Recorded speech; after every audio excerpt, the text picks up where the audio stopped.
माँ सती के आत्मदाह के 1000 साल बाद जगत जननी माँ पुनः राजा हिमवान और रानी मैना के पुत्री के रूप में जन्म लेहली। दिन दुनी रात चौगुनी उ बालिका बड़ा होत गईली, जे 5 साल के उम्र में ही भोलेनाथ के माटी के शिवलिंग बना के पूजा और तप करे प्रारंभ कर देहली। बड़ होइला के बाद भोलेनाथ के परम तप करके प्रसन्न कैली। तत्पश्चात भोलेनाथ खुश होके वरदान के रूप में उनकर वर बनल स्वीकार कैले। परंतु ईका जैसे ही राजा हिमवान के पता चलल, लगले अपन बेटी के समझावे, पर पार्वती जी अपन इरादा से टस से मस ना भइली। अंततः पिता हिमवान और माँ मैना देवी के बेटी के बात के सामने झुके के पड़ल। शादी त रहे कोई छोट मोट ना। तब शादी के दिन खातिर सप्त ऋषि के बुलावल गई। सप्त ऋषि के निकालल दिन पर जब भोलेनाथ बारात लेके चलले और ये आपन बसहा सवारी पे दुल्हा बनी, आपन संपूर्ण गण भूत प्रेत सांप बिच्छू गोजर और ये देव इत्यादि के साथ उस समय के दृश्य देखते बनत रहे।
छुपी धनी बाली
बारात आपन गंतव्य पर पहुंच गई।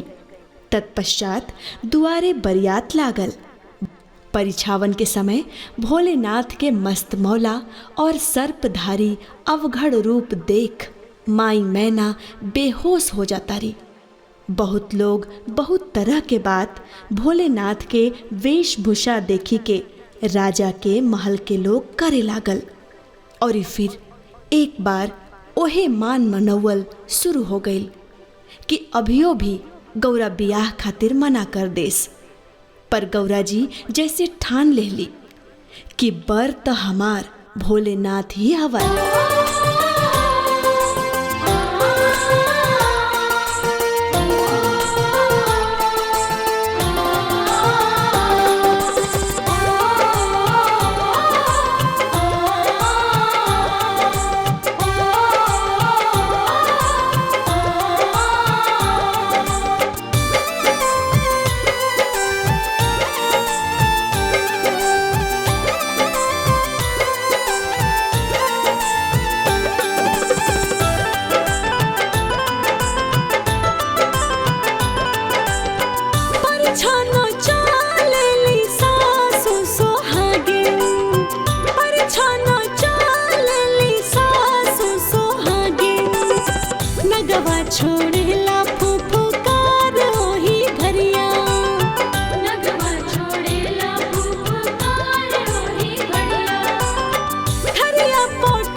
सप्तऋषि के निकालल दिन पर जब भोलेनाथ बारात लेके चलले और आपन बसहा सवारी पे दुल्हा बनी, आपन संपूर्ण गण भूत प्रेत सांप बिच्छू गोजर और देव इत्यादि के साथ उस समय के दृश्य देखते बनत रहे।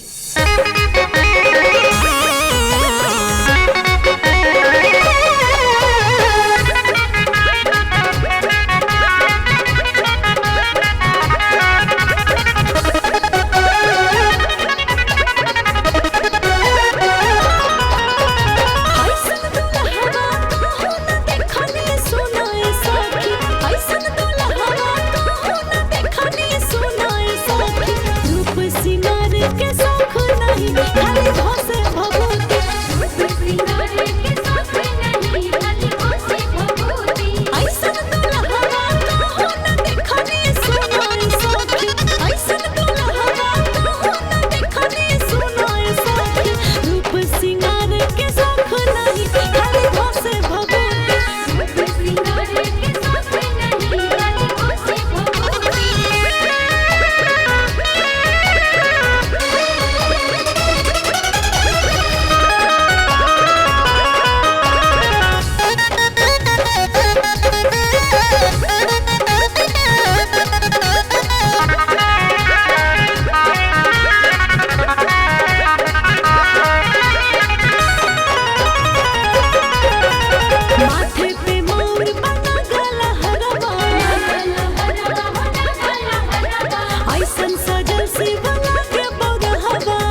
परिछावन के समय भोलेनाथ के मस्त मौला और सर्पधारी अवघड़ रूप देख माई मैना बेहोश हो जाता रही और फिर एक बार ओहे मान मनौवल शुरू हो गई कि अभियो भी गौरा बियाह खातिर मना कर देस। पर गौरा जी जैसे ठान लेहली कि बर त हमार भोलेनाथ ही हवन। लागली माई मैना के समझावे।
बहुत लोग बहुत तरह के बात भोलेनाथ के वेशभूषा देखी के राजा के महल के लोग करे लागल।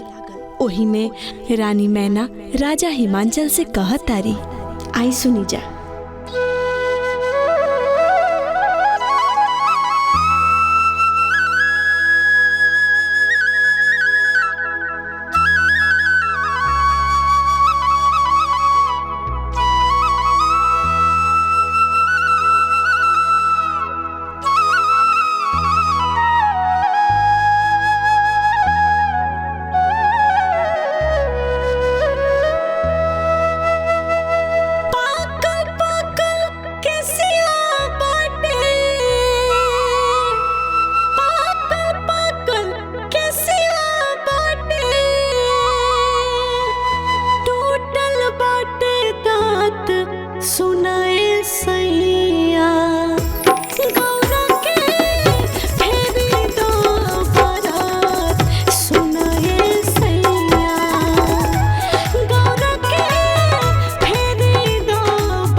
देवलोक गगनवा से फूल बरसावे, मोहनी मूर्तियाँ देखी मन हरसावे।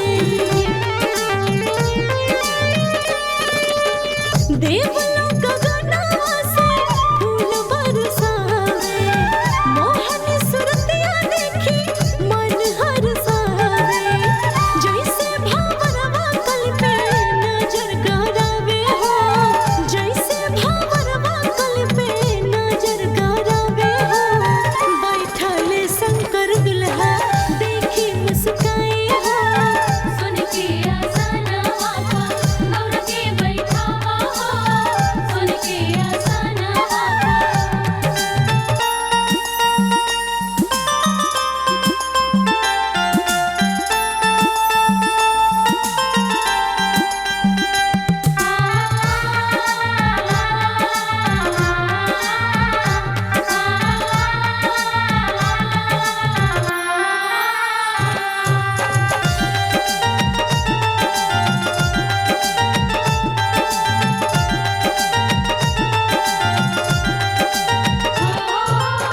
चांद जैसन चमकता मांग मांग टीका, गौरा के सोझा लगे सारा जग फीका।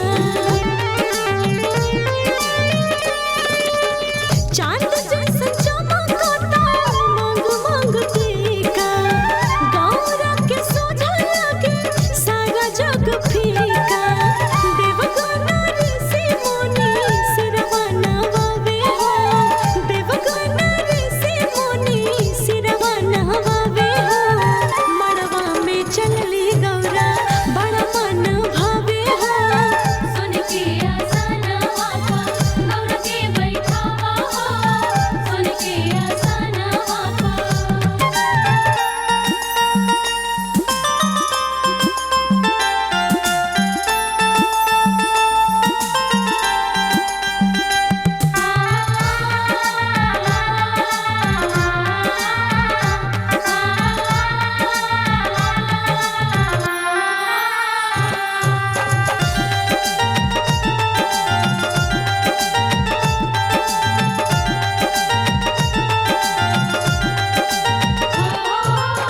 ब्रह्मा विष्णु नारद बाबा बड़े प्रसन्न, देख के नजारा अजबे हटना नयन।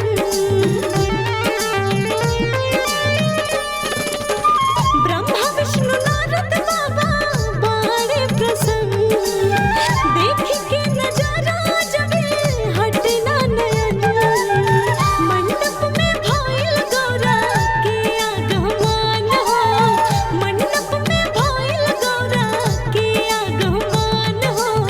धरती पे उतरल बा लागे गगन हो, सुन के आसनवा पा गौर के बैठावा हो, सुन के आसनवा पा। कहीं के सिंगार सखी अंगना में लावा हो, कहीं के सिंगार सखी अंगना में लावा हो। सुन के आसनवा पा गौर के बैठावा हो, सुन के आसनवा पा गौर के बैठावा हो, सुन के आसनवा पा गौर के बैठावा हो, सुन के आसनवा पा।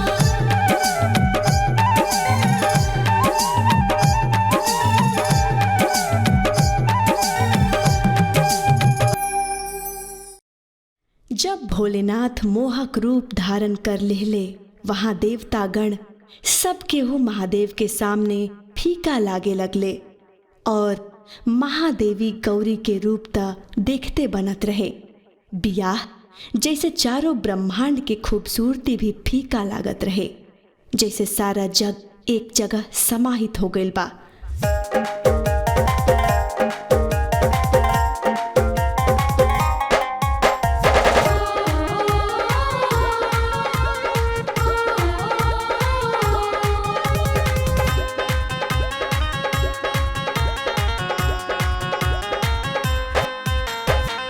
गाय के गोबर अंगना लिपावला, गजमोती चौका पूरहवा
अब शिव पार्वती के बियाह के बाद पार्वती के विदाई के बेला रहे। चारों ओर सखी लोग, माँ पिता, दरबारी ओह मनोहरी छवि के देख मंत्र मुग्ध हो गए बड़े। पर एक उदासी विदाई के भी रहे।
बारात कैलाश पर्वत बाबा भोलेनाथ के निवास वापस आ गई। जगत जननी माँ भवानी के साथ भोलेनाथ और गौरा माँ के अद्भुत और अलौकिक जोड़ी से सब केहू मंत्र मुग्ध रहे। माँ शारदा महालक्ष्मी जी समेत सब देवगण भोलेदानी और माँ पार्वती के उनकर द्वार पर कैसे स्वागत करत बाड़े, जहाँ सूर्य भगवान स्वयं दीपक और शीतलता के प्रतीक चंद्रमा स्वयं थाली बन के जगत भवानी और कैलाशपति महादानी भोलेनाथ महाशंभु के सामने उनकर अलौकिक जोड़ी देख के समर्पित हो गईले।